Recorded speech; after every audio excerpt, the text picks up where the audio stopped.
Bonjour à tous, je me présente, je m'appelle Paul, ingénieur de formation et surtout passionné par la finance. J'ai créé l'Up Investissement pour vous partager un contenu de qualité sur l'investissement en bourse. Dans la précédente vidéo sur la compréhension du bilan, nous avons vu l'ensemble des aspects théoriques des actifs et des passifs. Pour illustrer plus concrètement ces notions, je vais prendre l'exemple d'une entreprise que vous connaissez bien dans laquelle vous faisiez sûrement souvent vos courses et je parle bien évidemment de Carrefour. L'ensemble des informations que je vais étudier avec vous sont tirées du site Morningstar. Ce site est extrêmement utile car il vous permet de visualiser les différents états financiers d'une entreprise. Le bilan que nous allons étudier sera pour l'année 2021 et je vous mettrai en description de la vidéo le lien de la page Morningstar associée. À noter que l'ensemble des chiffres qui seront présents dans le bilan de Carrefour seront en millions d'euros. Commençons donc par les actifs. Je rappelle que les actifs répondent à la question de savoir combien d'argent l'entreprise a besoin pour faire tourner son activité, ce qui se traduit par quels sont les montants des actifs circulants et immobilisés. Dans le cas de Carrefour, pour l'année de 2021, nous avons des actifs courants ou circulants de 17 785 millions d'euros. Ce montant est l'argent qui permet à court terme de faire tourner l'activité de Carrefour. Nous pouvons prendre l'exemple des stocks de 5 858 millions d'euros. Sachant que Carrefour possède environ 12 000 magasins dans le monde, nous avons un stock estimé à 488 000 euros par magasin. Nous avons aussi la trésorerie court terme qui est de 3 792 millions d'euros, qui permettra d'acheter les stocks, payer les fournisseurs ou financer l'activité. Nous avons ensuite les actifs non courants ou immobilisés de 29 883 millions d'euros. Cette somme est utilisée pour acheter des terrains, des bâtiments, des camions, etc. Ce sont des investissements à long terme qui participent actuellement et qui participeront dans le futur à la croissance de l'activité de l'entreprise.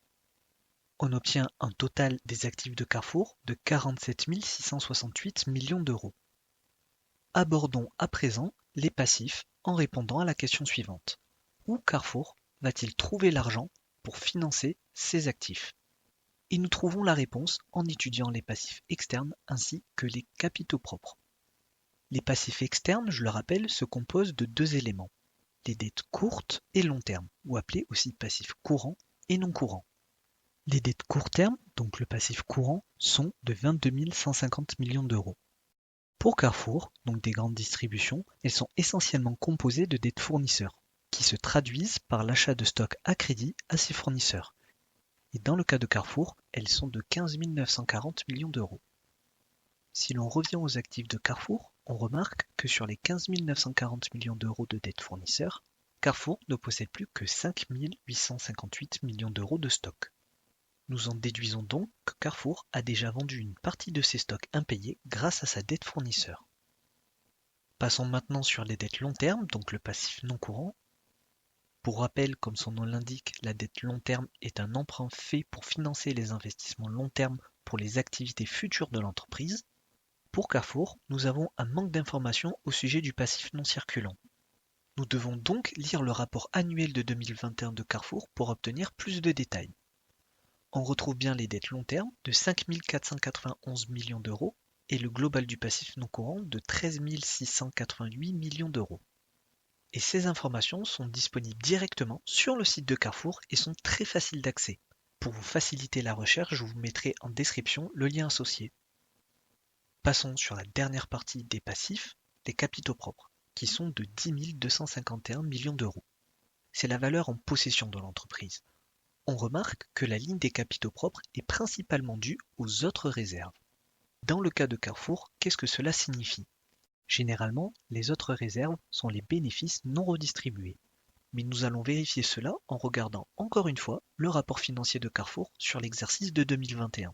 Et en effet, il est indiqué que l'ensemble des capitaux propres est bien dû à l'ensemble des bénéfices non redistribués, donc le cash mis de côté. Et nous pouvons remarquer les éléments suivants.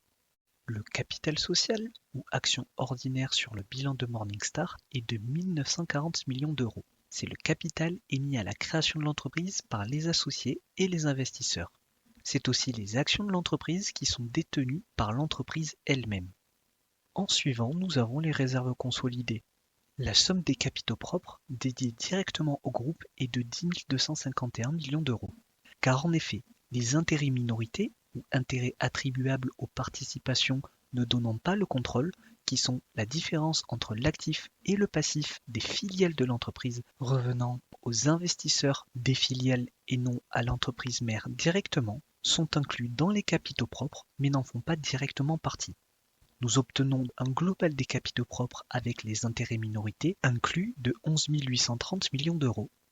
On se retrouve avec un total du passif et des capitaux propres de 47 668 millions d'euros. Lorsque nous revenons sur une vue d'ensemble du bilan, on observe que nous avons bien un global des passifs et des capitaux propres égal à la somme des actifs.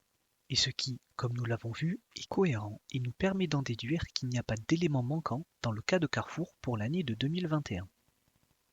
Pour conclure, avec l'exemple de Carrefour, nous avons vu comment lire et comprendre les lignes du bilan plus concrètement. Nous avons fait le lien avec les activités de l'entreprise et associé les chiffres du bilan à des biens matériels ou immatériels. Cependant, maintenant que nous savons lire et comprendre les lignes du bilan financier, nous pouvons nous poser les questions suivantes. Est-ce que le bilan est-il bien réparti, bien équilibré? Carrefour ne s'endette-t-il pas trop auprès de ses fournisseurs? Ou au contraire, Carrefour aurait-il dû demander des financements auprès de ses actionnaires pour accroître ses parts de marché ou pour investir dans de nouveaux moyens de transport pour augmenter son efficacité? Et ces questions relèvent de l'analyse du bilan et non de sa compréhension. Et comme je le dis souvent, une analyse ne peut être pertinente sans comprendre ce que les chiffres signifient. Analyser un bilan passe par 3 points. Premièrement, étudier les variations des actifs et des passifs au cours du temps. De 2, étudier les ratios de liquidité, le levier financier, la croissance des capitaux propres, en d'autres termes, l'ensemble des lignes essentielles au bilan. Et enfin, étudier les parts de marché et le secteur d'activité en comparant l'entreprise avec ses concurrents. Les étapes d'analyse des variations, des ratios, l'étude des parts de marché et la comparaison avec ses concurrents sont communes à l'ensemble de l'analyse des états financiers. Merci d'avoir regardé cette vidéo jusqu'à la fin. N'hésitez pas à liker, commenter et partager. Abonnez-vous à la chaîne YouTube et faites un tour dans la description, vous y retrouverez l'ensemble de mes réseaux sociaux ainsi que les ressources que j'ai utilisées pour faire cette vidéo. Je vous dis à très bientôt pour une nouvelle vidéo.